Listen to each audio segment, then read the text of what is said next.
kami hanya mengandalkan Engkau Tuhan. Engkau tidak pernah sedetik pun meninggalkan hidup kami. Kami percaya, bahkan pada saat kami terkapar, jatuh tergeletak, Engkau menopang kami. Kami percaya perlindungan-Mu sungguh sepenuhnya dalam hidup kami. Terima kasih Bapa.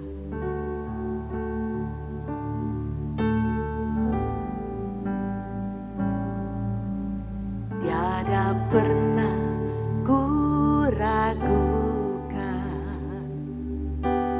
kasih setiamu ya Tuhan. Setiap waktu dalam hidupku tak pernah Kau tinggalkan.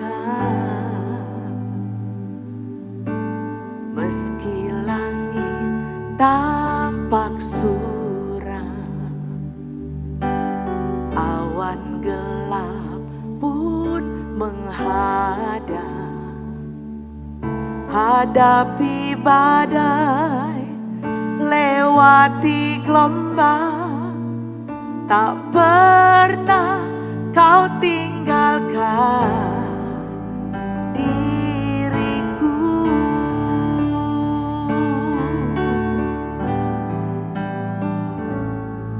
Walau 1000 rebah di sisiku, Kau tetaplah Allah penolongku. Walau 10.000 rebah di kananku, takkan ku goyah sebab Yesus sertaku.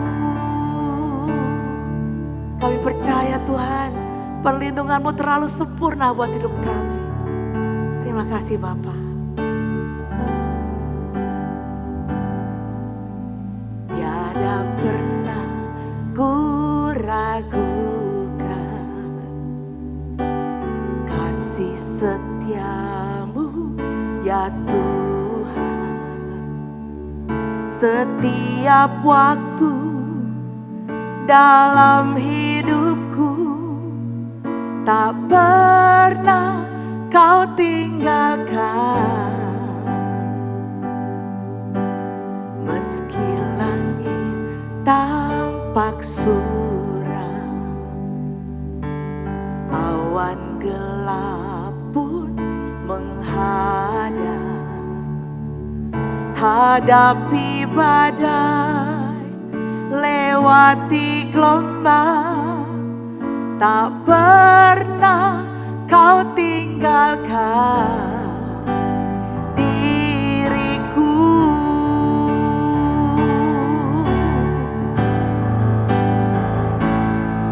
Walau 1000 rebah di sisiku,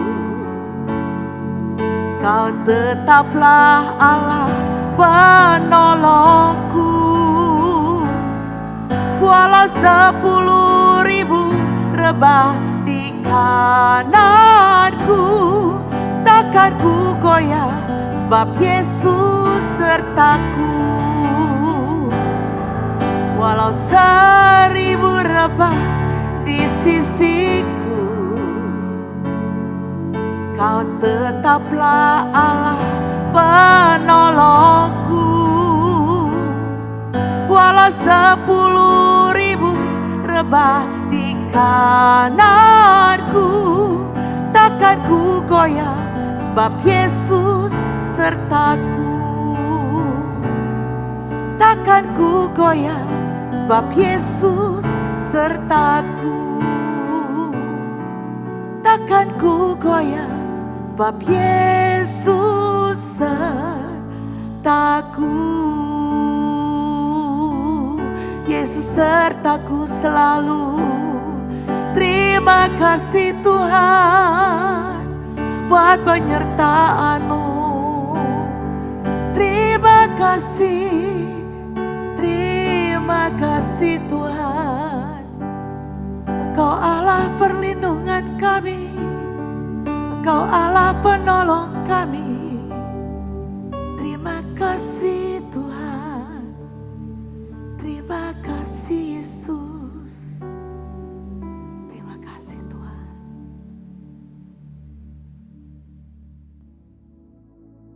Shalom saudara sekalian, senang berjumpa kembali dengan saudara yang hari ini kita akan sama-sama membaca di dalam Bilangan 19. Saat ini kita akan menyoroti ayat 9 yang berkata demikian.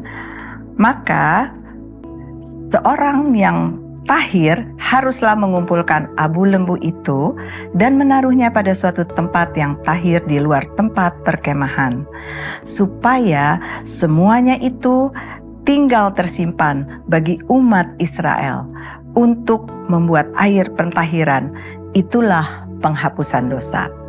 Saudara sekalian, kalau kita melihat apa ayat-ayat di dalam Bilangan 19 ini, apa yang dimaksud dalam Bilangan 19 ini, itu berbicara tentang air pentahiran atau pengudusan.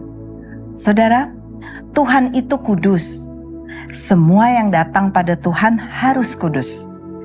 Masalahnya, manusia itu tidak ada yang kudus. Oleh sebab itu Tuhan mengasihi manusia, mengasihi kita sejak perjanjian lama. Di sini menceritakan bagaimana umat Israel yang penuh dengan kenajisan, ya, dan Tuhan selalu memberi solusi, ya. Solusi pengudusan salah satunya ada di pasal 19 ini. Semua solusi yang Allah lakukan itu tertuju pada Yesus Kristus yang mati di kayu salib, yang berkorban bagi kita supaya orang berdosa itu dikuduskan, disucikan atau ditahirkan. Saudara sekalian, kalau kita lihat di Bilangan 19 ini, pengudusan ini karena bersentuhan dengan mayat atau datang ke kuburan. Di ayat-ayat itu kalau kita baca satu persatu. Jadi kita melihat di sini adalah gambaran bahwa upah dosa itu maut. Jadi itu adalah satu kenajisan di dalam Tuhan. Tuhan tidak bisa berkompromi dengan dosa. Sebab itu Tuhan mau memberikan solusi agar manusia itu bisa dikuduskan dan disucikan. Kalau kita melihat dalam Bilangan 19 ini, ada ritual-ritual yang dilakukan untuk penghabusan dosa. Tapi kita bersyukur yang kita ada di zaman anugerah ini, zaman di mana Tuhan sudah menguduskan kita, sudah mati di kayu salib. Tapi kita tidak boleh mengabaikan. Kita tidak mengabaikan dari Bilangan 19 ini. Kita mau melihat itu adalah gambaran bagi kita di zaman kita saat ini. Bagaimana kita sebagai manusia yang penuh dengan dosa ini. Ya, kita bersyukur karena korban Kristus, karena karya Yesus di kayu salib, maka dosa kita sudah diampuni. Tetapi dalam mengerjakan keselamatan itu, dari hari ke hari, kita perlu dikuduskan. Kita perlu mohon pengakuan dosa kita dan kita mohon dikuduskan. Sebab itu kita tidak terlepas. Harus selalu datang kepada Tuhan. Harus selalu mempunyai hubungan dengan Tuhan. Saudara sekalian, air pentahiran itu digambarkan seperti Roh Kudus. Jika Roh Kudus ada di dalam kita, Dia yang mengingatkan kita, Dia yang meninsafkan kita, bagaimana kita setiap hari di dalam kelakuan kita hari-hari masih ada dosa-dosa, masih ada kelakuan yang berbuat yang tidak sesuai dengan kehendak Allah. Sebab itu marilah datanglah kepada Tuhan, mohon ampun kepada Tuhan, karena Tuhan senantiasa mengampuni kita. Dia yang mengasihi kita, Dia yang memberi solusi bagi kita agar hidup kita bukan penuh dengan kenajisan, agar kenajisan itu keluar dari hidup kita sehingga kita bisa masuk dalam rumah Tuhan. Kita bersyukur memiliki Tuhan yang luar biasa yang memberikan solusi.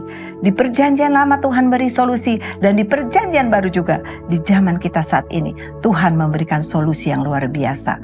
Sebab itu saudara, kita bersyukur kepada Tuhan karena Roh Kudusnya hidup di dalam kita. Itulah pentahiran yang Tuhan berikan bagi kita, agar kita disucikan, agar kita dikuduskan, sehingga kita boleh masuk dalam rumah Tuhan bersama-sama. Saudara sekalian, jadi dari bilangan 19 ini kita belajar dua hal. Bagaimana Tuhan itu kudus dan Tuhan tidak bisa kompromi dengan dosa, sehingga perlu pentahiran, perlu pengudusan, perlu supaya kita hidup suci. Dan kedua, Tuhan selalu memberikan solusi bagi kita. Solusi kita zaman sekarang, zaman anugerah saat ini, tidak seperti ritual dengan masa lalu waktu perjanjian lama, tapi itu gambaran untuk masa kini bahwa Yesus Kristus itu yang dapat menebus dosa kita. Sebab itu datanglah kepada Tuhan, biarlah Tuhan yang senantiasa mengampuni kita. Ketika Yesus berkorban di kayu salib, itu keselamatan diberikan. Yang dosa masa lalu dihapuskan, dosa saat ini Tuhan hapuskan, dan dosa yang akan datang juga Tuhan hapuskan. Sebab itu biarlah kita mau kerjakan keselamatan yang Tuhan berikan kepada kita. Kita senantiasa datang kepada Tuhan, agar Tuhan menguduskan kita setiap hari, supaya kita nanti bisa bersama-sama dengan Tuhan di surga yang mulia. Amin. Mari kita sama-sama berdoa. Tuhan Yesus, saat ini kami datang kepadamu, bersyukur untuk kasih yang Engkau berikan bagi kami. Terima kasih buat cinta kasih Tuhan atas kami. Biarlah Tuhan, kami boleh selalu mau menuruti firman-Mu. Kami mau selalu menguduskan hidup kami dari hari ke hari, agar kami Tuhan boleh selalu menyenangkan hati-Mu, dan kami boleh berkumpul bersama-sama dengan Engkau di surga yang mulia. Terima kasih Tuhan, jagalah hidup kami Tuhan senantiasa. Roh-Mu hidup di dalam kami. Terima kasih Tuhan, kami memerlukan Engkau. Di dalam nama Yesus kami berdoa dan mengucap syukur. Amin. Tuhan Yesus berkati. Bilangan 19. Air pentahiran. Tuhan berfirman kepada Musa dan Harun. Inilah ketetapan hukum yang diperintahkan Tuhan dengan berfirman. Katakanlah kepada orang Israel, supaya mereka membawa kepadamu seekor lembu betina merah yang tidak bercela, yang tidak ada cacatnya dan yang belum pernah kenakuk. Dan haruslah kamu memberikannya kepada Imam Eleazar, maka lembu itu harus dibawa keluar tempat perkemahan, lalu disembelih di depan imam. Kemudian Imam Eleazar harus mengambil dengan jarinya sedikit dari darah lembu itu, lalu haruslah ia memercikkan sedikit ke arah sebelah depan kemah pertemuan sampai 7 kali. Sesudah itu haruslah lembu itu dibakar habis di depan mata imam. Kulitnya, dagingnya dan darahnya haruslah dibakar habis bersama-sama dengan kotorannya. Dan imam haruslah mengambil kayu aras, hisop dan kain kirmizi dan melemparkannya ke tengah-tengah api yang membakar habis lembu itu. Kemudian haruslah imam mencuci pakaiannya dan membasuh tubuhnya dengan air. Sesudah itu masuk ke tempat perkemahan, dan imam itu najis sampai matahari terbenam. Orang yang membakar habis lembu itu haruslah mencuci pakaiannya dengan air dan membasuh tubuhnya dengan air, dan ia najis sampai matahari terbenam. Maka seorang yang tahir haruslah mengumpulkan abu lembu itu dan menaruhnya pada suatu tempat yang tahir di luar tempat perkemahan, supaya semuanya itu tinggal tersimpan bagi umat Israel untuk membuat air pentahiran. Itulah penghapus dosa. Dan orang yang mengumpulkan abu lembu itu haruslah mencuci pakaiannya, dan ia najis sampai matahari terbenam. Itulah suatu ketetapan untuk selama-lamanya bagi orang Israel dan bagi orang asing yang tinggal di tengah-tengahmu. Orang yang kena kepada mayat, ia najis 7 hari lamanya. Ia harus menghapus dosa dari dirinya dengan air itu pada hari yang ketiga, dan pada hari yang ketujuh ia tahir. Tetapi jika pada hari yang ketiga ia tidak menghapus dosa dari dirinya, maka tidaklah ia tahir pada hari yang ketujuh. Setiap orang yang kena kepada mayat, yaitu tubuh manusia yang telah mati, dan tidak menghapus dosa dari dirinya, ia menajiskan kemah suci Tuhan, dan orang itu haruslah dilenyapkan dari Israel. Karena air pentahiran tidak disiramkan kepadanya, maka ia najis, kenajisannya masih melekat padanya. Inilah hukumnya, apabila seseorang mati dalam suatu kemah, setiap orang yang masuk ke dalam kemah itu dan segala yang di dalam kemah itu najis 7 hari lamanya. Setiap bejana yang terbuka yang tidak ada kain penutup terikat di atasnya adalah najis. Juga setiap orang yang di padang, yang kena kepada seorang yang mati terbunuh oleh pedang, atau kepada mayat, atau kepada tulang-tulang seorang manusia, atau kepada kubur, orang itu najis 7 hari lamanya. Bagi orang yang najis haruslah diambil sedikit abu dari korban penghapus dosa yang dibakar habis, lalu di dalam bejana abu itu dibubuhi air mengalir. Kemudian seorang yang tahir haruslah mengambil hisop, mencelupkannya ke dalam air itu dan memercikannya ke atas kemah dan ke atas segala bejana dan ke atas orang-orang yang ada di sana, dan ke atas orang yang telah kena kepada tulang-tulang, atau kepada orang yang mati terbunuh, atau kepada mayat, atau kepada kubur. Itu, orang yang tahir itu haruslah memerci kepada orang yang najis itu pada hari yang ketiga dan pada hari yang ketujuh. Dan pada hari yang ketujuh itu haruslah ia menghapus dosa orang itu. Dan orang yang najis itu haruslah mencuci pakaiannya dan membasuh badannya dengan air. Lalu ia tahir pada waktu matahari terbenam. Tetapi orang yang telah najis dan tidak menghapus dosa dari dirinya, orang itu harus dilenyapkan dari tengah-tengah jemaah itu, karena ia telah menajiskan tempat kudus Tuhan. Air pentahiran tidak ada disiramkan kepadanya, jadi ia tetap najis. Itulah yang harus menjadi ketetapan bagi mereka untuk selama-lamanya. Orang yang menyiramkan air penyuci itu, ia harus mencuci pakaiannya, dan orang yang kena kepada air penyuci itu, ia menjadi najis sampai matahari terbenam. Segala yang diraba orang yang najis itu menjadi najis dan orang yang kena kepadanya menjadi najis juga sampai matahari terbenam.